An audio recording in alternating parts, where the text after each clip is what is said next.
It might be supposed that philosophy of all subjects must be free from the vagaries of fashion, but that is not so. In philosophy, just as in other human activities, in each generation there seems to be a reaction against the values of the previous generation.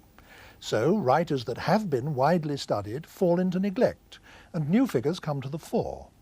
The outcome is apt to be that at any given time and place, many of the same philosophers are being studied by everyone, and a number of other well-known philosophers are being neglected by, at any rate, nearly everyone. Then a new generation comes along and re-evaluates one or two of the neglected philosophers so that they then come back into fashion, and so it goes on. Among the philosophers to whom this has happened most conspicuously in the last 200 years is Schopenhauer. For most of his lifetime, roughly the first half of the 19th century, he was almost totally disregarded. Then, in the second half of the 19th century, he became one of the most famous and influential of all philosophers. Then, in the first half of the 20th century, he fell into a neglect so profound that even most teachers of philosophy no longer read him. But now, in our own time, he is unmistakably coming back to people's attention, not least because he was a formative influence on one of the most important 20th century philosophers, Wittgenstein. Arthur Schopenhauer was born in Danzig, now Gdansk, in 1788. His family had been rich Hanseatic merchants for generations, and the upbringing he received was aimed not at an academic life, but at training him to step into an international business. However, he had no interest in the family firm. He insisted on going to university instead, and thereafter he used his private means to finance a lifetime of independent study and writing. His doctorate thesis has become a minor classic, in spite of its title, On the Fourfold Root of the Principle of Sufficient Reason. And he was still in his 20s during the 4 years when he composed his masterpiece, The World as Will and Representation, which was published in 1818, the year in which he was 30. From then until his death in 1860, at the age of 72, he published a great deal, but all of it was to extend or elaborate or enrich the philosophical system which he had constructed in his 20s and from which he never departed. He produced a huge collection of essays called Parerga and Paralipomena, and 2 short but pungent books on ethics called The Basis of Morality and The Freedom of the Will. There was also a little book called On the Will in Nature, designed to show that his ideas were supported by discoveries in science. Most important of all, he published a revised edition of The World as Will and Representation, which was more than twice the length of the original volume. There are several remarkable things about him. Although in direct succession to Kant's, his own work was securely in the mainstream of Western philosophy, he was genuinely knowledgeable about Hinduism and Buddhism, and is the only major Western philosopher to draw serious and interesting parallels between Western and Eastern thought. He was the first major Western philosopher to be openly and explicitly atheist. He placed the arts higher in the scheme of things and had more to say about them than any other important philosopher. And perhaps partly for that reason, his influence on creative artists of the front rank has exceeded that of any other philosopher of the modern era. He was himself among the supreme writers of German prose. Many of his sentences are so brilliantly aphoristic that they've been torn out of context by the hundred and published separately in little books of epigrams. Intellectually, this is a catastrophe, because it obscures the fact that Schopenhauer is first and foremost a system builder, whose philosophy can be understood only as a whole. Of the books in print about it in English at the time of making this program, I have to confess to you that the longest and most recent is by me, but I can't very well interview myself, so I've invited the author of one of the others to come along and discuss Schopenhauer with me. My guest is, in any case, the most distinguished living historian of philosophy in the English language, Frederick Copleston, Emeritus Professor in the University of London. In addition to his extended treatment of Schopenhauer in his 9-volume History of Philosophy, he's written a separate book about him called Arthur Schopenhauer, Philosopher of Pessimism. Well, Professor Copleston, I think the place we ought to start is by addressing ourselves to the question of what it was that Schopenhauer set out to do. Perhaps I should let you take that up. Well, Mr. Magee, I think that like other original philosophers, a great many of them, Schopenhauer wanted to understand the world in which he found himself, the world in which he lived, or one could say he tried to form a coherent, unified interpretation of human experience, or to gain conceptual mastery over the world of phenomena, the plurality of phenomena. I think that is it. And to do that, Schopenhauer thought that it was necessary to identify the underlying reality. If one asks why he thought that there was an underlying reality to identify, I suppose that the reason, one main reason, is that he started from the premises of Immanuel Kant, and that he thought that the way in which we see the world is a human perspective, that the human mind is pre-programmed to see the world in certain ways, and we can't, for example, experience objects except as situated in space and time, as subject to spatial temporal relations and as subject to the relation of causality. But it obviously doesn't follow that because things appear to one in a certain way, that is how they are apart from the way in which they appear, as they are in themselves. Kant certainly took it that the concept of a thing in itself is not as that which appears, but can be considered in distinction from the appearance, was a sensible idea, and Schopenhauer took that over. I think this is such an important idea, and we're going to come back to it in different ways, that it's worth going over again, because it's difficult, I think, for people who are new to it to really get hold of it sometimes. Kant had argued that all possible experience can only come to us through our faculties, through our sensory and mental apparatus. And therefore what we could experience depended not only on what there is out there to experience, but also on the nature of the faculties that we possess, what our faculties could handle, what they do to what they handle, how they handle it, and so on. So that all experience as such is subject dependent.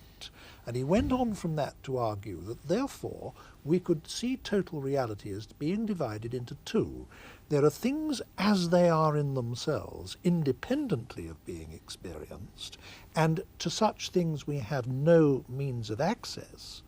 And then there's things as they appear to us, the world of appearances, the world as it comes to us through experience, and that's what we know. That's the world of common sense, the world of science, our total world.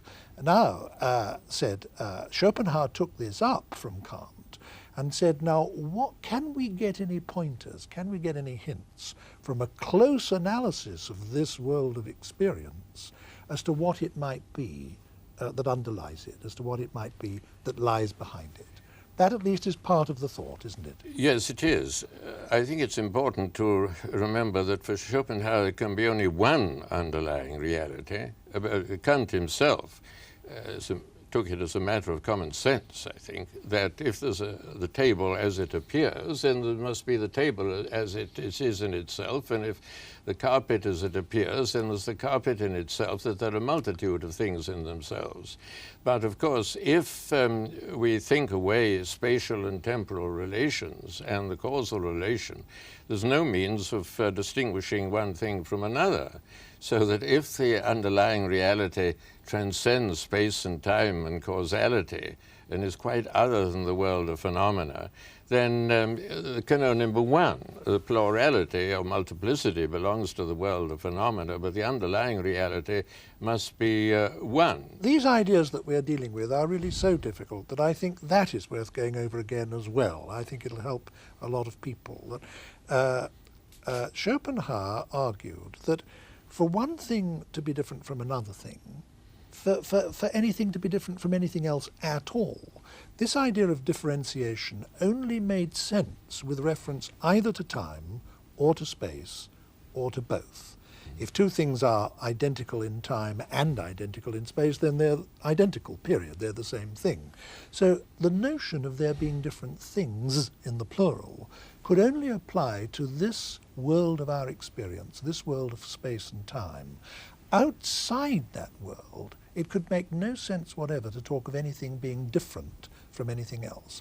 And therefore, I'd just like to complete this thought, therefore, whatever there is outside this world of our experience must be one and undifferentiated.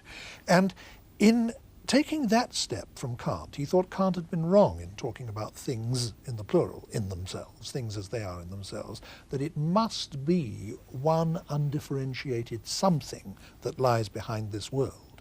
Now, in saying that, he took an enormous stride towards one of the central beliefs of Hinduism and Buddhism. Those religions also believe that behind this highly differentiated, plural, variegated world of phenomena, there is one single undifferentiated something that manifests itself as this world. And one striking thing is that Schopenhauer didn't get the belief from Buddhism or Hinduism. He got it by arguing from premises that he derived from his predecessor Western philosophers, and then discovered that he'd reached a conclusion which was similar to that of the Buddhists and the Hindus. Yes. Well, I'd like to go back a moment to the your what you've been just saying about the only one underlying reality. I think that if one starts from the premises of Immanuel Kant, I mean, I wouldn't myself, but if one does, then Schopenhauer was right, because if there's no means of distinguishing one thing in itself from another, I think, except as a matter of common sense. There's no formal way of distinguishing once you accept the Kantian premises that Schopenhauer did. Taking the argument to the next stage, so to speak, Schopenhauer thought, didn't he, that if we analyze this world of phenomena, we might get from it some clues as to what the underlying one, which he called, following Kant, the noumenon, or the noumenon, it's a word from the Greek, we might get some idea of what the noumenon is. And I think his great starting point was this, that Kant had argued that all our knowledge of material objects must come to us, and can come to us only through our senses, and there be, as it were, put together by our minds. Schopenhauer said, well, this is almost exactly right, but there is one absolutely crucial exception to it, which amazingly Kant seems to have overlooked, and that is that for every individual one of us, there is one unique physical object in the world, which we know in the way Kant says we know physical objects, but we also know in a radically and entirely different way, namely directly from inside, and that is ourselves, our own bodies, our own persons. They are physical objects in the way that any other physical object is a physical object, and they can be seen and touched and heard and known in all the ways that other physical objects are known. But each one of us, in addition to that, has immediate non-sensory knowledge of this one physical object from inside, directly. And Schopenhauer thought that this knowledge of a physical object from inside might provide us with the key to the inner nature of things. That's what he thought. Personally, I think that if one starts with Kant's premises, then one must accept Kant's agnosticism. I don't see there's any way of getting out of it. But certainly you're quite right, of course, that is what Schopenhauer thought, that there was an access through the body. The only difficulty is, it seems to me, that our idea of, even our idea of an ultimate reality belongs on those premises to the world of phenomena. And there's no way outside the circle, and beyond there simply lies silence, as Wittgenstein was to say in the Tractatus. And however, it's quite perfectly true that Schopenhauer thought there was a hint given through our experience of our bodies, yes. I would want to defend Schopenhauer up to this point in the argument, because he makes the point that the knowledge that we have of ourselves directly from inside is not knowledge of Kant's thing in itself. And there are two or three very important reasons why it's not. One is that the knowledge we have from ourselves from inside is still only a kind of superficial knowledge. Decades in advance of Freud, he argued very specifically and at length that most of our own inner life and motivation and so on is unknown to us, that our actions and our speech and our decisions are for the most part unconsciously motivated, so that in a very important sense we don't even know our full inner selves. Another reason why he thought it wasn't knowledge of Kant's thing in itself is that it exists in the dimension of time, though it doesn't exist in the dimension of space, and time can be a characteristic only of this world of ours. And there was a third reason which I think is worth mentioning, and it's this. Schopenhauer argued that all knowledge must be of a dual form, subject and object, knower and known, observer and observed, that for there to be any knowledge at all of anything, you must have something that's grasped and something that's grasping it. And this differentiation can, for reasons that we were giving only a few minutes ago in a different context, differentiation can only exist within this phenomenal world, this world of experience. And therefore, it's only in this world that there can be knowledge or can be consciousness. Yes, that Schopenhauer anticipated Freud in remarkable ways is perfectly true, and helps to show the importance of Schopenhauer in the history of thought, I think. But of course, it's also true, I think, that all our ideas of the infraconscious, and the idea that there is an infraconscious, that all belongs to the phenomenal world. And there we are. I mean, Kant's premises, Kant's conclusion. Now, we must start to say something about how he did point across the gulf, as it were, towards the noumenon. He thought that there was something about this inner experience of ours that gave us a clue, didn't he, as to what the ultimate nature of things outside this world is. Can you take up the story from there? I'd say that, for example, that my bodily movements for Schopenhauer would be expressions of desire, or he would say, use the word will, perhaps unfortunately, but one might use force or energy, but at any rate, if I move my arm, I will to move my arm.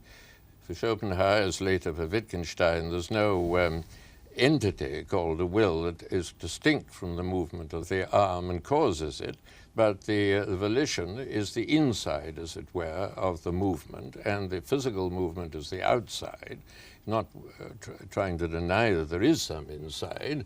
And if we consider that, and as you say, the unconscious motivation that lies behind a good deal of our actions, we can, at any rate, get the idea of a reality as a kind of infraconscious, below-conscious drive that Schopenhauer called will, and that perhaps some better name can be given to as force or energy, something of that kind.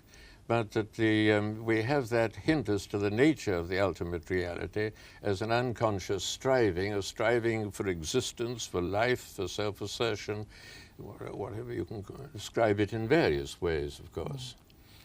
Yes, he thought, didn't he, that if we analyze this world of experience, the world of science, if you like, the world of common sense, which does consist, for the most part, of matter in motion, and most of it is matter in colossal amounts. I mean, galaxies and solar systems and so on, traveling through the cosmos at gigantic speeds approaching that of light. So the whole material universe consists of matter in motion to a degree that, so to speak, defies our imagination to really conceptualize it. And he argued, I mean, there were steps in the argument that we haven't time to go through, but he argued, following on from Kant, that what is ultimate in all this must be energy. He argued that matter is, as it were, instantiated energy, that a physical object is a space filled with force, that ultimately all matter must be transmutable into energy. And it's very striking, I think, that that particular doctrine of his has been entirely borne out by 20th century science. When the physicists in our century arrived at this conclusion, they thought they were propounding something revolutionary and incredible, but in fact Kant and Schopenhauer arrived at this conclusion over 100 years before them by pure rational reasoning of it out from ordinary experience. Yes, when one's talking about theoretical physics, one has to remember that so many physicists are sometimes very loath to say that the terms such as energy and so on denote any reality, aren't they? That they're of use within the framework of theoretical physics, but that it can't be taken that there's some kind of metaphysical reality called energy or so on. But I can quite see the point of substituting energy for Schopenhauer's will in describing. Well, you're attributing to me a step I don't quite take. I mean, Well, I'm glad. Yes. No, I mean, what I wanted to say was this. Schopenhauer argues that what is ultimate in this world of phenomena, in this world of experience, is energy. Yes. And at the scientific level, in speaking from the standpoint of our own day, he can be said to have been remarkably prevoyant about that, to have been correct. Now, he says that the metaphysical, the underlying noumenon, is whatever manifests itself as this energy. And throughout the cosmos, I mean, in the stars and the solar system, in animals, in trees, in falling stones, in ourselves, in everything. It's the unconscious energy that forms us in the womb, that makes our organs work while we sleep, and so on. And I understand him as saying that the nearest we come to getting any glimmering of what that is in experience is the experience we have inside ourselves of the energy, the go, the force, the will to exist, the will to survive, that somehow ultimate and irreducible push or drive, which is underlying to everything else. Yes, but then of course Schopenhauer wasn't indifferent to the underlying reality, was he? I mean, he adopted quite definite attitudes and negative attitudes towards it, disvaluing it. And energy is such a neutral word that it, I mean, it's hard to say whether one approves of energy or disapproves of energy, likes energy or doesn't like energy. It's very difficult to say, whereas Schopenhauer, as we're both very well aware, I mean, had a very definite attitude towards the ultimate reality and its manifestations. And, but I think it would have been better if he'd used the word energy, because he decided to give the name will to this metaphysical reality. And I think that's misled people ever since, because we can't help associating the idea of a personality with a will, or the idea of an aim with a will. When Schopenhauer himself reiterates at different points in his writings that he doesn't mean that in his sense of the word will, everything has a will. A dead star or a stone has as much will as you or I, that it is simply the metaphysical substratum, as it were, in everything, that it's not personal, not alive, not organic, not has no aim, and so on.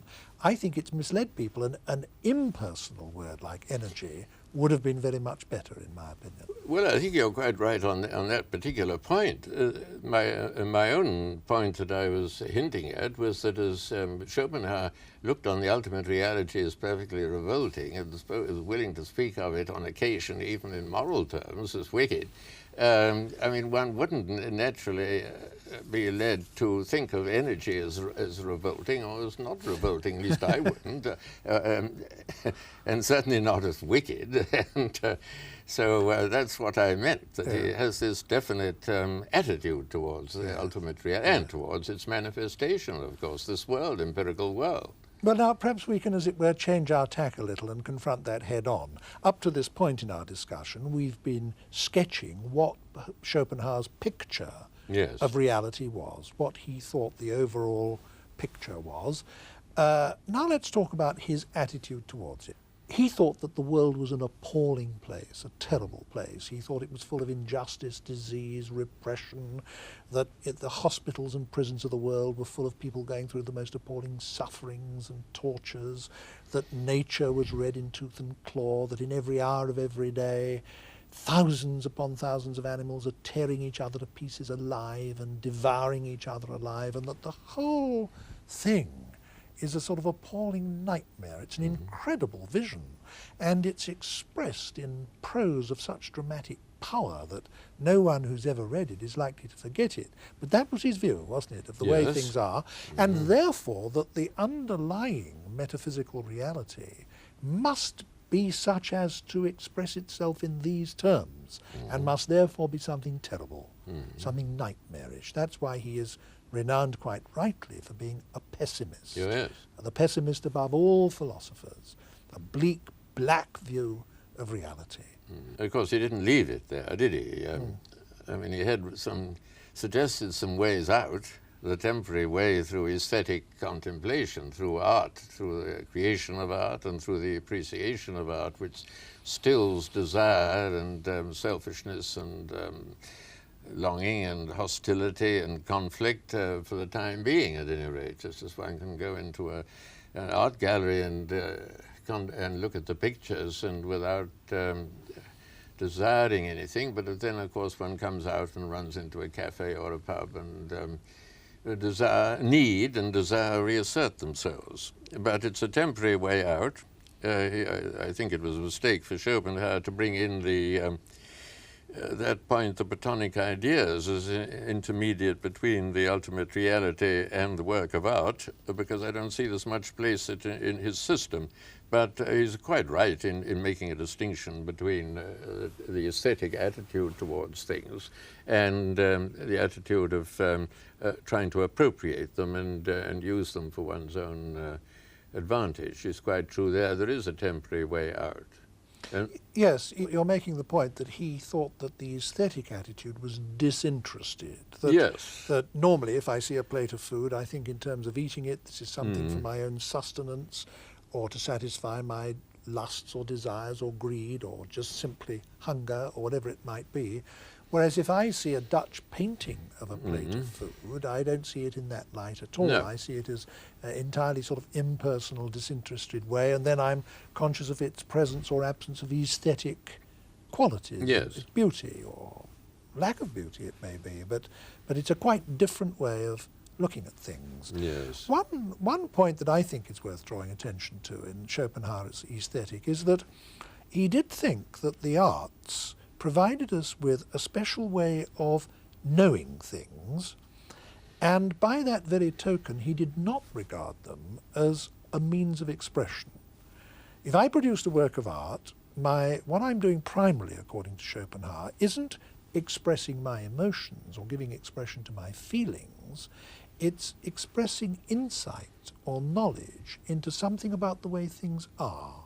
I think one can give meaning to that, as in the idea that was going around when I was undergraduate in the 20s. I mean, they were propagated largely by Clive Bell's significant form. One might put that instead of the Platonic ideas, something like that. I think it's, as to the idea of truth in art, I think it's a very interesting subject and a difficult subject, and I've never really made up my mind about it as to the truth in art. I think one must have, though it's rather off the point, an analogical view of truth, in which truth, according to the context, can be understood in different ways, as correspondence in one context, but not, I think, in art. It wouldn't take, it would be another kind of truth, and that has to be examined. I think it's a perfectly respectable line of thought, certainly, and one well worth pursuing. I certainly, making a critical remark about Schopenhauer's use of the Platonic ideas, I didn't mean to say that I didn't think there was anything in his view of art, because I do. I think it's very well worth considering, certainly. And it's had an enormous appeal to many great artists. Oh, yes, certainly. Who obviously, therefore, thought that it corresponded to their conception of what it was they were doing. Undoubtedly. Yes. Undoubtedly. I think we must move on now to consideration of Schopenhauer's morals. What would you say was the place for morality or ethics in a world as painted by Schopenhauer?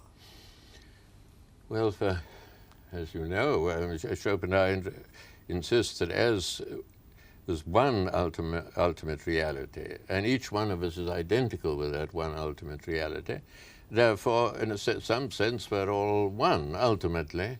And he uses that for advocating compassion, sympathy, agape, love is distinct from erotic love, I mean, is distinct from eros, Well, all the more power to his elbow. I mean, it's very noble that he should uphold that idea of compassion and so on. It's difficult to see how each one of us is an embodiment of that horrible reality that there's much room for mutual love. I mean, the conflict would be more like it, I should have thought. But at any rate, he certainly undoubtedly values love against hatred and compassion rather than cruelty and so on. I certainly don't want to question those valuations of Schopenhauer, far from it. But ultimately, of course, is where all the one will, and the will is something horrible, the ultimate ideal can only be turning against the ultimate reality. I'd like to keep these two notions separate for the moment, and before we move on to his idea of turning against reality, I'd like just to say a little more about his view of morals and ethics, because it was, in a sense, applied metaphysics, in a rather unusual sense for a philosopher.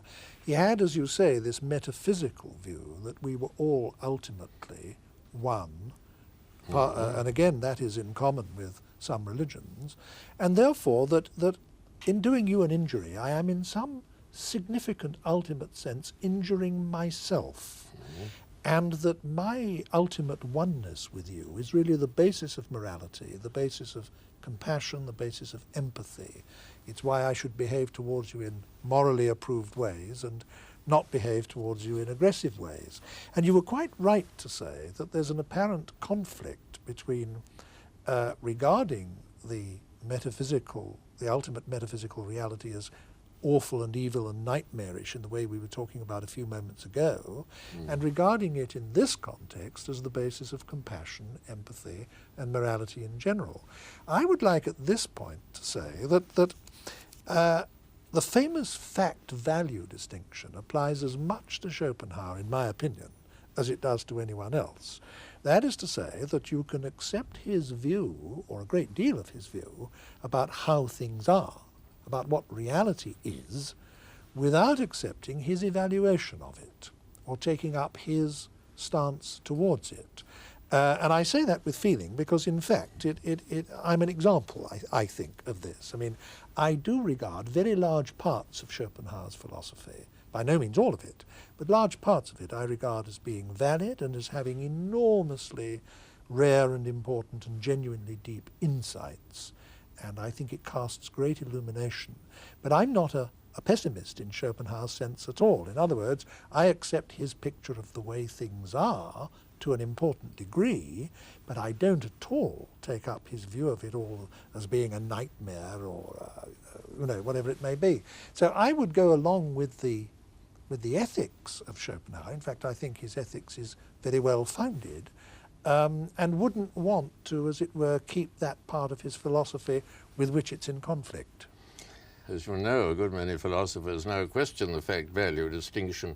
I wouldn't wish to, I think it has a indispensable use myself, because one must distinguish, for example, between the way in which people behave and the way in which they ought or not to behave. The two propositions are different types. That's perfectly obvious. On the other hand, I don't think myself that one can have any interpretation of the world that doesn't contain value judgments of importance, of significance, and so on, and any more than you can have a history that goes beyond mere chronology and that really tells a significant, coherent story. You can't have a history without value judgments. I don't believe in value-free history or value-free metaphysics.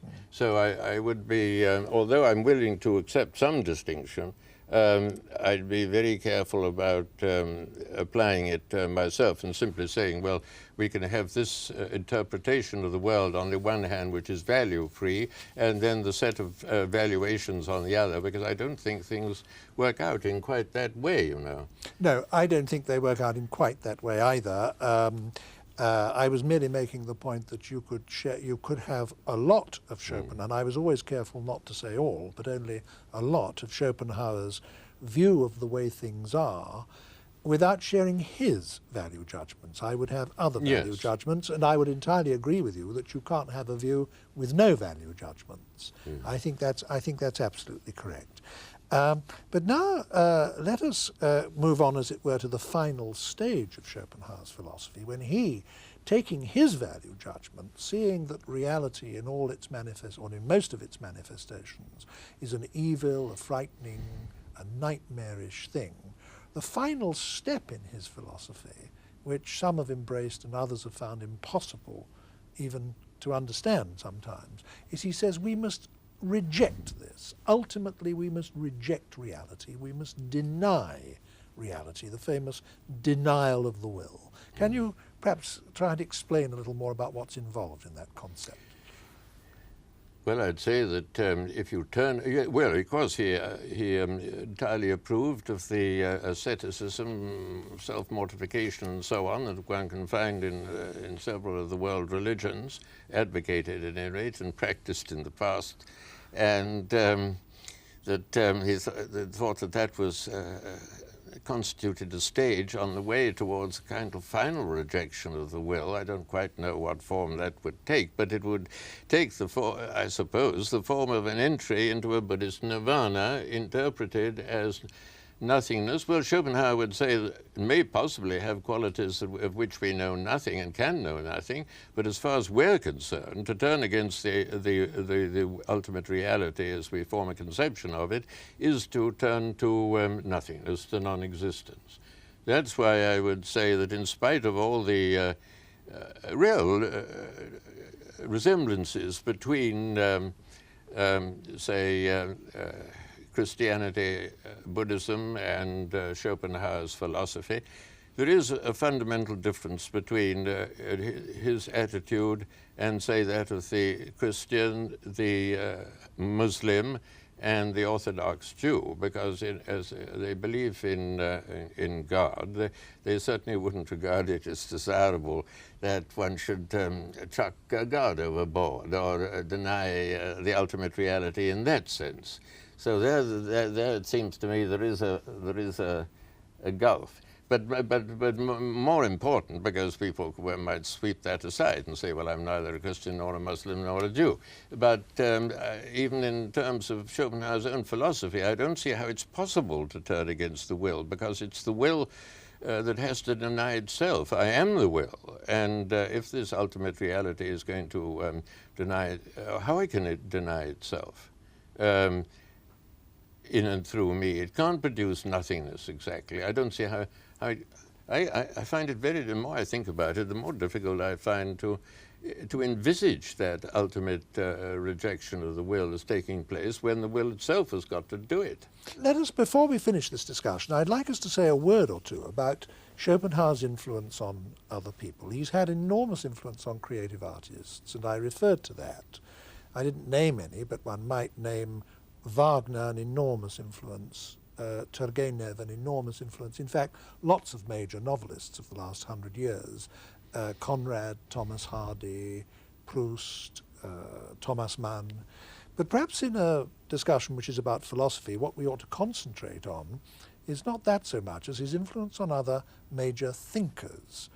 And I think three stand out in importance: Nietzsche, Freud, and Wittgenstein, as having, in chronological order, as having been very obviously and strikingly influenced by Schopenhauer between his day and ours. Could you perhaps say something about his influence on Nietzsche?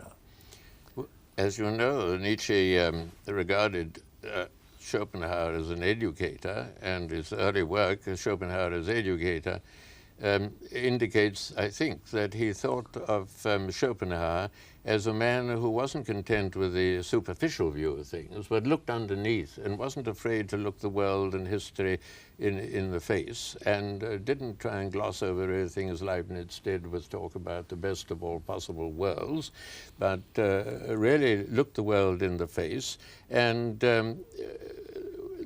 was therefore a man of mental integrity. He also entirely agreed with Schopenhauer's subordination of intellect to will, in its first instance a servant of the will, and also I think he regarded Schopenhauer as a man of great independence of character, who didn't allow himself to be, his views to be dictated by society, but thought them out, or by his predecessors for the matter of that, or other philosophers, but thought them out for himself. I think, but he came, of course, to criticize, as you know, Schopenhauer in the course of time for his turning away from life. And although it's been said of Nietzsche by Professor Crane Brinton that the great yaysayer spent most of his life saying no, Nietzsche did officially uphold the affirming of the world as it is.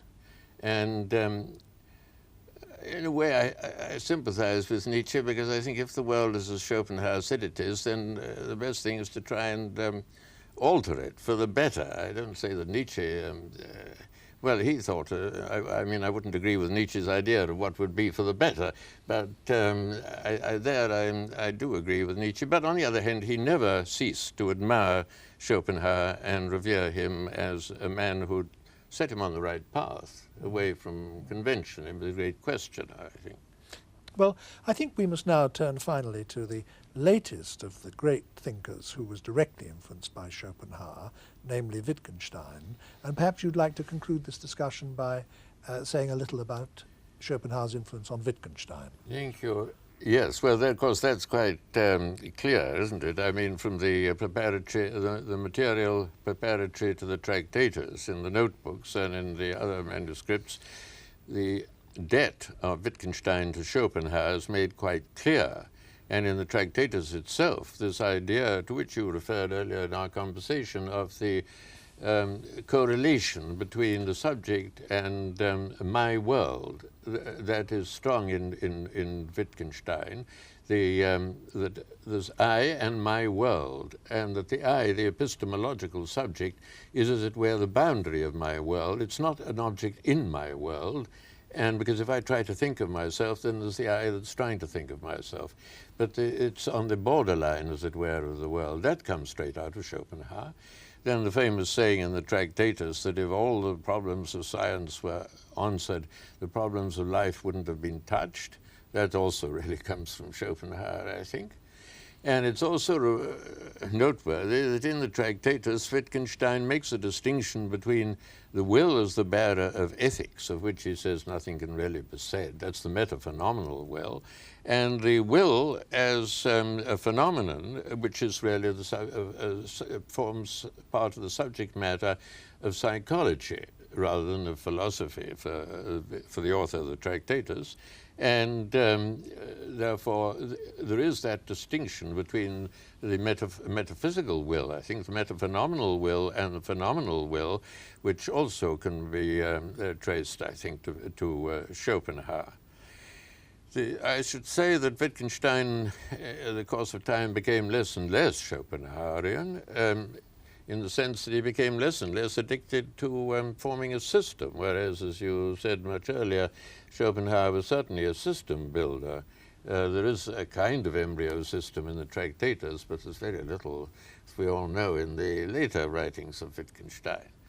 And but still, he undoubtedly was strongly influenced by Schopenhauer. In fact, he's about the only major philosopher of the past, it was in no sense contemporary, that Wittgenstein had really read and studied and digested at all, I think.